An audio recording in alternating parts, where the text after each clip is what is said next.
മാറിവരുന്ന ആധുനിക ഫാഷൻ പരീക്ഷണങ്ങൾക്കിടയിലും തങ്ങളുടെ പരമ്പരാഗത സ്വത്വവും തനിമയും കൈവിടാതെ കാത്തുസൂക്ഷിക്കുകയാണ് വയനാട്ടിലെ ഗോത്ര സമൂഹം.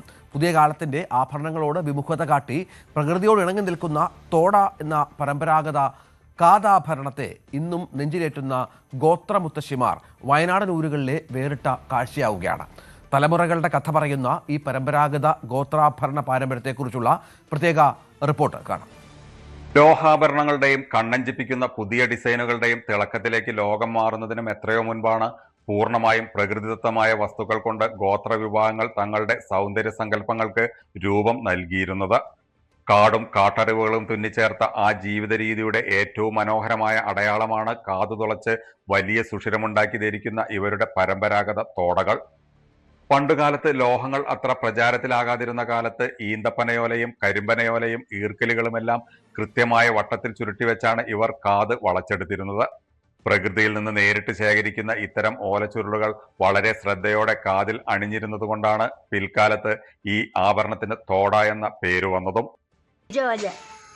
കൈലോല കൊണ്ടുവന്ന് പിന്നെ ചാര ചൂടുള്ള ചാര അതിലിട്ടു വേവിക്കാം. വേവിച്ച് പിന്നെ വെയിലോട്ട് വെച്ച് ഉണാക്കിച്ച് ഇങ്ങനെ ഉണ്ടാക്കാം. വെറുമൊരു ശരീര അലങ്കാരത്തിനപ്പുറം വലിയൊരു സാംസ്കാരിക പദവിയുടെയും ആചാരങ്ങളുടെയും അടയാളം കൂടിയാണ് ഗോത്ര സമൂഹത്തിന് ഈ ആഭരണം. ചെറുപ്പകാലത്ത് തന്നെ കാതുവളച്ച് വലിയ സുഷിരങ്ങൾ ഉണ്ടാക്കിയെടുക്കുന്നത് പ്രൗഢിയുടെയും പക്വതയുടെയും ഒപ്പം ആ സമൂഹത്തിൽ ഒരു സുമംഗലി എന്ന പദവി കൈവരുന്നതിന്റെയും പ്രതീകമായാണ് ഇവർ കണ്ടിരുന്നത്. കാലം മാറിയതോടെ ഈ തോടകളും അന്യം നിന്നു തുടങ്ങി.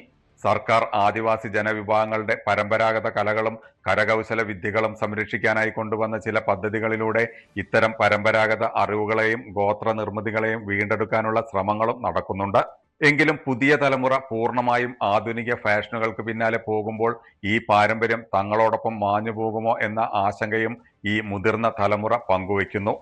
എത്രയൊക്കെ മാറ്റങ്ങൾ വന്നാലും തങ്ങളുടെ തനിമയുടെയും അതിജീവനത്തിന്റെയും തിളങ്ങുന്ന അടയാളമായി ഈ വലിയ തോടകൾ ഇന്നും വയനാടൻ ഊരുകളിലെ അമ്മമാരുടെ കാതുകളിൽ അവശേഷിക്കുകയാണ്. ഒരു ജനതയുടെ മാഞ്ഞു പോകാത്ത ഗോത്ര സ്മൃതികളുടെ ഓർമ്മപ്പെടുത്തലായി. ജയരാജ് ബത്തേരി, ന്യൂസ് 18 വയനാട്. കൂടുതൽ വാർത്തകൾക്ക് news 18 Keralam YouTube channel subscribe ചെയ്യുക.